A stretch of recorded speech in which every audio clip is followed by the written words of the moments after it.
কাইম যেখানে যাচ্ছেন সেখানে ভালোবাসায় মুগ্ধ হয়ে যাচ্ছেন, তাকে বরণ করে নিচ্ছেন সেই এলাকার মানুষেরা। গেল কিছুদিন আগে তানজিবুল কোরআন মাদ্রাসায় গিয়েছিলেন, সেখানে ভালোবাসায় মুগ্ধ হয়েছিলেন। আবারও খুলনায় গিয়েছেন, সেখানেও কিন্তু ভালোবাসায় মুগ্ধ হয়ে গেলেন তিনি। সাদিক কাইম একজন শিবির কর্মী, যে শিবিরের প্যানেল থেকে ভিপি হয়েছেন ঢাকা বিশ্ববিদ্যালয়ে। শুধু সে না, প্রায় 28 জনের মধ্যে 25 জনই এবারে ডাকসু নির্বাচনে কিন্তু জয়ী হয়েছেন শিবিরের প্যানেলটি। যে প্যানেলের কথা তুলনামূলকভাবে বললে শেষ হবে না, যারা ভালোবাসা ছিল অতুলনীয়। কেননা এই প্যানেলে সব কয়টি মানুষের তুলনা করা হয়েছিল। এখানে নিয়েছিল চাকমা, এখানে নিয়েছিল যারা জুলাইয়ের ক্ষতিগ্রস্ত হয়েছিল, তাদেরকে চোখ হারিয়েছিল, তাকে নেওয়া হয়েছিল। অর্থাৎ নৃগোষ্ঠীকে কিন্তু এখানে নেওয়া হয়েছিল, যার জন্য এই প্যানেলটির দিকে সবাই তাকিয়েছিল। শুধু এখানে শেষ নয়, সবাই শিবিরকে আগে যেভাবে জানিয়ে আসছিল, সেখানে চলে যাওয়ার পথে অন্যভাবে দেখেছিলেন। আবার বলা হয়েছিল যে তারা নারীদেরকে অন্যভাবে নেবে, বিশ্ববিদ্যালয়গুলোতে নারীদেরকে হিজাব পরা বাধ্যতামূলক করবে, আরো অন্য অন্য কাজ কিন্তু তারা বলেছিল। সাধারণ মানুষের মধ্যে কিন্তু কৌতূহলে কিন্তু শেষ হলো না।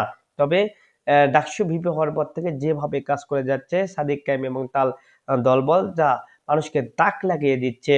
আমরা দেখেছি গেল কিছুদিন আগে মসজিদে কার্পেট দিয়েছে, গরমকালে মসজিদে এসি লাগানোর কথা হয়েছিল। তারপরে পরিষ্কার পরিচ্ছন্নতা এবং সকালে ব্যায়ামের একটা বিষয় রয়েছে, অর্থাৎ সর্বক্ষেত্রে কিন্তু তারা কিন্তু কাজ করে যাচ্ছে। গেল কিছুদিন আগে আমরা দেখলাম যে অবৈধ যেগুলো দোকানপাট ছিল রাস্তায়, সেগুলো কিন্তু তারা কিন্তু সরিয়ে দিয়েছে, যা নিয়ে কিন্তু বিএনপি এবং এনসিপি তারপরে বাম দলেরা কিন্তু উঠে পড়ে লেগেছিল, কেন তাদেরকে সরিয়ে দেওয়া হলো, তারা তো গরিব মানুষ।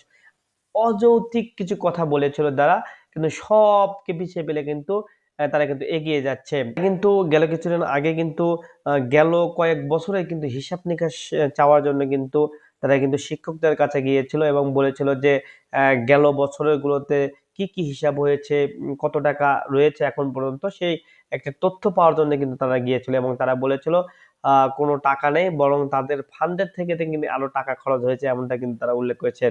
এই বিষয়টা সবার কাছে হাস্যকরও মনে হয়েছে। তবে এখন যেভাবে তারা চালিয়ে যাচ্ছে এবং সামনের দিনগুলোতে চালিয়ে যাবে, তা কিন্তু মানুষের কাছে ভালোবাসার জানান দিচ্ছে। তো এই প্যানেল থেকে আরেকটা আশ্বাস পাওয়া যাচ্ছে, যেহেতু আমরা দেখেছি ডাকসু তে ব্যাপকভাবে কিন্তু শিবিরের প্যানেলটি জয় হয়ে যাচ্ছে। তবে এখান থেকে কিন্তু আবার একটা আশ্বাস দেয় যে আগামী নির্বাচনে, সংসদ নির্বাচনে কিন্তু জামাতের একটা ভালো ভূমিকা পালন হবে। যেহেতু শিবির কর্মীরা ভালো একটা কাজ করছে, সবাই জামাতকে নিয়ে যেভাবে রাজাকার কথা বলে আসছিল এবং তারা নারীদেরকে দেখতে পাবে অন্য, অর্থাৎ তাদেরকে শুধুমাত্র আহ ধর্ম ব্যবসায়ী ছাড়া আর কোনো কথা বলতে পারে না। যেভাবে বিএনপিকে বলে চাঁদাবাজ, দুর্নীতিবাজ, তারা মানুষ অবৈধ জিনিস দখল করে নাই, এই ট্যাগ কিন্তু আমরা জামাত কর্মীদেরকে কখনো দিতে দেখিনি।